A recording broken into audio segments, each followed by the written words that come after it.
I guess I thought I, had fun drawing when I was a kid, so I'd sit outside. I used to draw birds a lot, hence why I'm getting birds, because it reflects on family memory, right? So I used to draw the birds, and remember my dad telling me all about these different animals and birds. My dad once tried to teach me how to carve. We didn't have a lot of money, so he pulled out soap.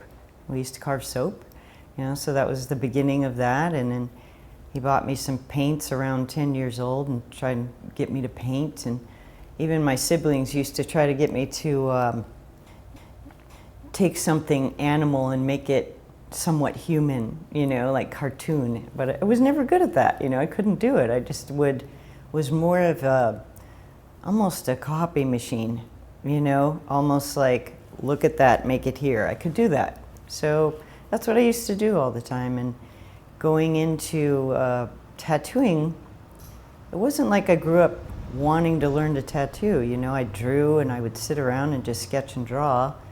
And it was actually a tattoo artist that I met who talked me into trying it. And I was fearful of that. It was very permanent, and I thought, gosh, I don't know if I want to do that. It's kind of scary, right?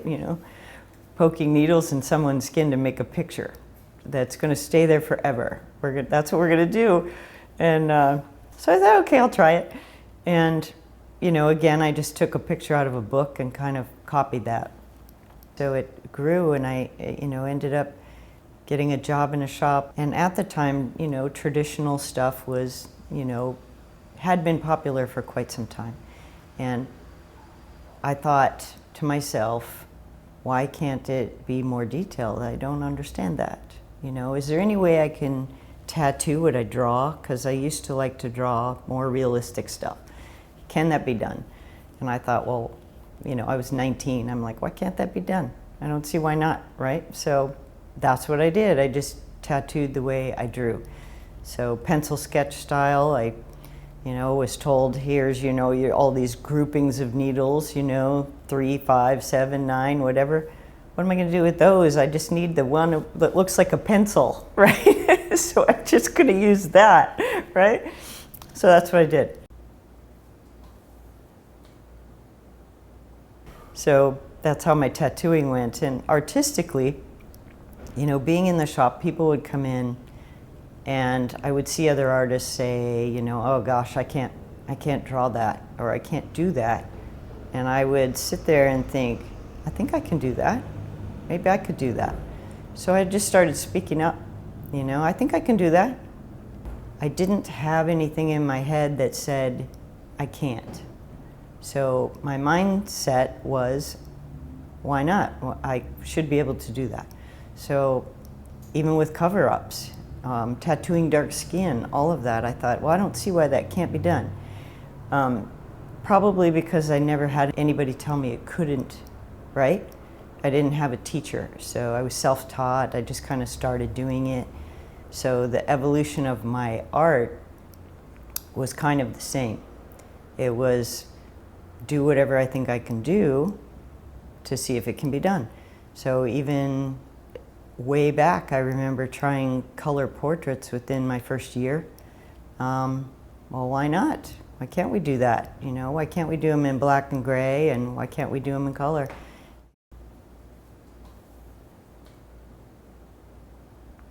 Doing realism right off the bat, not many people were doing it. And then I started, seeing a flare of that, from Ed Hardy and Jack Rudy, right? And Charlie Cartwright, and then Freddie Negretti, and these people that I then noticed were doing black and gray realism. And I thought, and Ed doing more of that towards color, and I thought, wow, this is amazing, And I was kind of starting out that style, and then realized that was going on also, and I thought, okay, I can do this. So I did that for a couple years, then ended up in Fat George's shop, and he's like, what's your line work like? I'm like, line work? What do you mean? Like, slaps down this traditional tattoo, and he's like, can you do this? And I'm like, why not? I don't know. So I had to go back. I had to step backwards. I had to learn how to do lines and color more solid and learn to do a traditional style tattoo cleanly so that I could do a better job at other styles. I had, previously been approached by Rick Walters had come to me and he's like, Kari, they're trying to sell the shop and I think you should buy it. And I was like, gosh, Rick, I was already running 3 studios and I absolutely did not want to run another studio. So I was kind of like, Rick, I can't do it. And then I drove by one day and the doors were shut and heard that, the crew had left, they had closed it down and they took everything out. So peering in the windows, that was confirmed, that it was shut. And my first fear was all that history is going to be lost, because this particular building is the history. It's also carried by those, who worked here and the things that they made or created tattoo-wise, art-wise, that kind of history we had, but we didn't have the place where they worked. So how am I going to get it? Was the question, how am I going to do that? So, I started making some phone calls and trying to see what the problem was, and I found out that, this space was actually owned by the Shaw family, so it had to be bought, not as a shop that was leased, but they owned the actual space. So had to go through that process, and once we got through that process, and you're a new owner, in this particular city, there was lots of things, lots of hoops to jump through. So there was quite a time-consuming effort there, also with trying to figure it out. There was a lot of things along the road, and it appeared to us that the city in general just didn't want us to reopen. The history of tattoo after the war here in Long Beach wasn't favorable to the city. And they wanted it gone. So every time I would go to the city, I was denied. Nope, it's not right. You have to do this, you have to do that. And that story continued for several years, trying to get this place back open. I finally contacted a paper one day and I was telling them about my difficulties and the things I was being told to do. And so he wrote an article about it. And in the article, I made sure I used the word discrimination. And I got a call the morning the paper came out, and the people from the city asked me to come sit down with them. And from that moment on, they were extremely helpful. I know specifically it was 3 years. Every year was difficult. And okay, once bought it, then you're out of money, right? You have no money. So then it's like, okay, I got to wait another year so I can save up some money to actually start. So we'd come in and do everything we could by hand. Most of the people who really helped were the people who worked here or wanted to work here. So that support, even people we were going to hire at the time, all the staff would come in and help build here. They helped paint, they stained the wood, they cut the wood, they put in the brick wall that sits behind me. Every single thing in the shop except for the cabinets was done by the staff. With, like I said, everybody's help, we were able to do it. There was a point in the middle when I said, I think I might have to let go. And I almost had to sell the shop. Was a point where I didn't know what I was going to do. I was breaking down regularly. I sold my house. I had to come up with the money to continue it because I was halfway. How am I going to finish it? So it's either we lose the history or I sell the house. So I sold the house, just moved forward. And, acquired a lot of debt through that, and recently, now it's been 16 years, I finally paid all that off and good to go. So anyway, the 3 years was hard, but it was definitely worth it.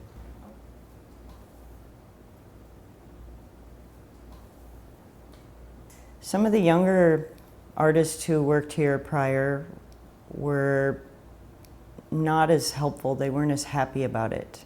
You know, I think during that time it became kind of a boys' club most of the time. So the fact that a woman was going to have the studio, I think, really disturbed them. They were very concerned about the fact that I was upgrading it some. They were worried about that. They didn't want it to change. And I just kept telling them, you know, just give me a chance. Let me show you. Let me try to do this. You know, I'm pretty sure that I can keep the history alive in this shop and still have it be modernized enough for the city. I've been told, you know, there was many stories being told behind my back that I'm not aware of. Nobody's ever shared to me what those stories were yet. I'm sure I'll hear it someday. But, you know, also the fact that at that time I was going through a transition in my life. You know, I had divorced an ex-husband, I was coming out as gay, and that was even worse than being a woman, right? So, oh my God, somebody who's gay is taking over the shop, and it's a girl, and, you know, that whole boys club thing was being lost. So that was the biggest challenge, was the community of tattoo artists, mostly the men. The women were extremely supportive and, you know, really wanted that to happen, really had my back that way. But, you know, that's part of the way it was back a few years ago and in history and tattoo, and I think that's changing a little bit. So I don't remember when I first met Rick. I think it was here at the shop, actually. I came to visit California for the first time in 1980. And one of the things was a must-do on my list was to come to Burt Grimm's and check out the oldest shop in the country. Had to do that. So I met Rick then. And through the years, I learned from Rick that he actually apprenticed one of the first guy that I worked for, you know, who was kind of a mentor for me at the time, Fat George. So Rick and I kind of became tattoo family, you know. He was kind of like my tattoo grandfather in a way, and he called me his tattoo granddaughter. So our connection was like that, you know, great respect for the man, and his openness to understand and help so many women, which I've recently learned he mentored a lot of women, apprenticed a lot of females, which is strange, you know, in this industry for someone to be so open like that. You know, in the early days, I didn't hear about people talking about women too much. You know, I was raised by my father, and my father was very open to, you know, do whatever you want to do. You can be whoever you want to be. And so I never was aware that men told women that they couldn't be. I didn't know that.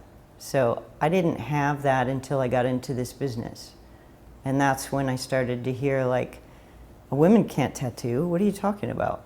You know, I don't want to get tattooed by a girl. You know, I don't want no chick to tattoo me. That's just how they used to say it, you know. Things like that. So some of the clientele were the problem. You know, I didn't have my male coworkers tell me I couldn't do it, except for the fact that they didn't think that maybe the style was too difficult. They thought I was trying to do too much, you know. But the clientele saying, I don't want you to do it. Then after getting divorced and, you know, realizing, you know, that I'm gay, that was the worst struggle. You know, people suddenly who were my friends who didn't want to be my friends anymore, who suddenly were uncomfortable around me in the tattoo world, was very difficult. Many of them didn't understand. They thought I was, you know, doing it because my relationship was bad, you know, which wasn't the case, but that affected me in my business quite a bit and what I was trying to do and trying to grow. It affected me in the fact that, you know, I felt like I was just born. You know, my life just started. And so I felt like a kid, and I was out too much. You know, I was out playing too much. Still doing my job, but maybe not to the fullest extent, you know, and almost stopped tattooing, almost didn't carry on, you know. So there are those times when I said, gosh, I don't want to do this anymore. I don't know if I can do this. I don't know if I can keep it going. And it was because of other things in my life, not tattooing itself, but, you know, the other parts.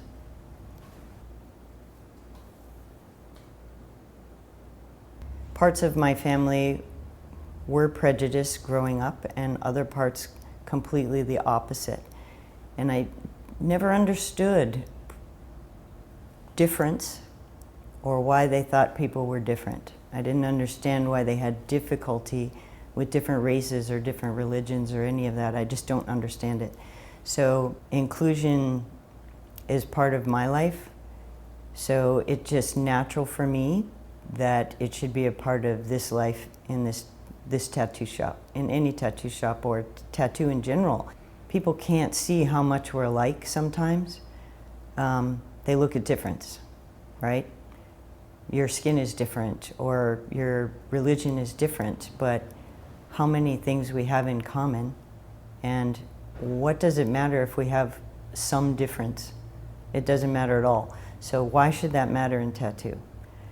The more different people we have coming together doing different things, the stronger we are, the more united we are, and the faster we can move forward as a stronger, more educated and universal group. You know, it's just, why would some people be excluded? I don't understand that at all, and I never will.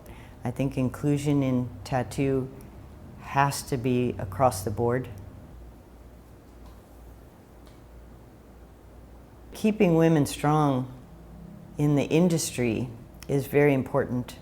Through researching some of the history here in the shop, we found many more women that we didn't even know about were working in the shop, you know, that we thought it was always male in this particular shop. And we found, you know, even Julia Grimm was possibly a tattoo artist here and was never mentioned, you know. And then Calamity Jane and Dainty Dottie, you know, there's a few of them that come up who have worked in the shop who have never been recognized for working in the shop.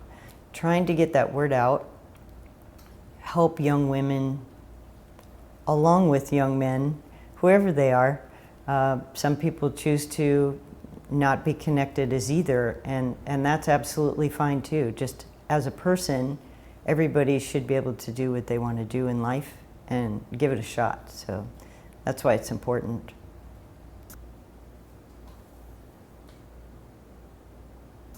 Yvonne, who also works here still in the studio, she was my last apprentice prior to Jenny, and there was a couple others in there who I attempted. Didn't work out. It's been 25 years, it's been a long time, and I wasn't going to train anybody again. I just didn't want to do that. It's time consuming, it's very personal, and I didn't find anybody that I felt was the right person. You know, I feel maybe someday, possibly my granddaughter might learn. She's leaning that direction, but Jenny has a lot of art talent that I really admire, and she's worked in the shop a long time, and she changed strongly, you know, and worked really hard. And only through that seeing that change, did I decide that she would be a good apprentice, that she could be a really good tattoo artist. The give is equal to the take.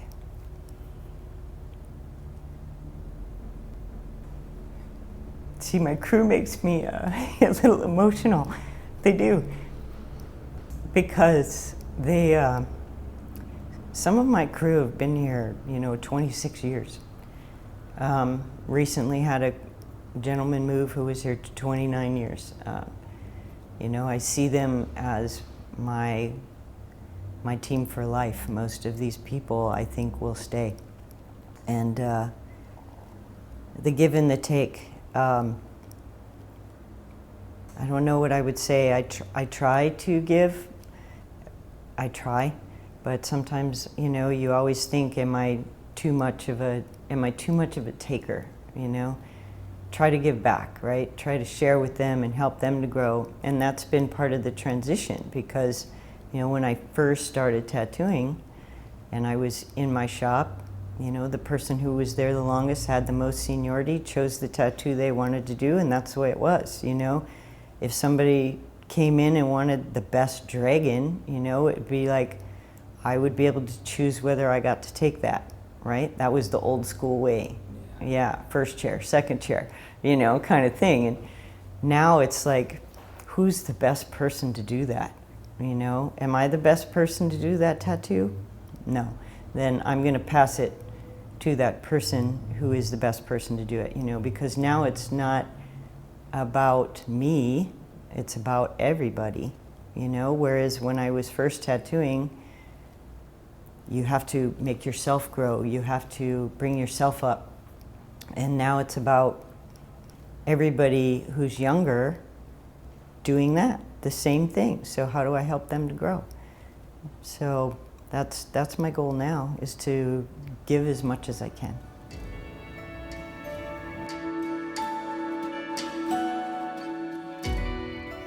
The more and more I'm here and the more I'm in this business, the more and more you learn about the people you work with and who they are, you know, as a whole community, but in this shop particular, you know, finding people that you can connect with, love who they are as a person, see them love each other and love what they do and continue to grow is amazing. I think for myself, I gotta find something new, you know, something within myself I haven't seen yet. I don't know what that is. I don't know.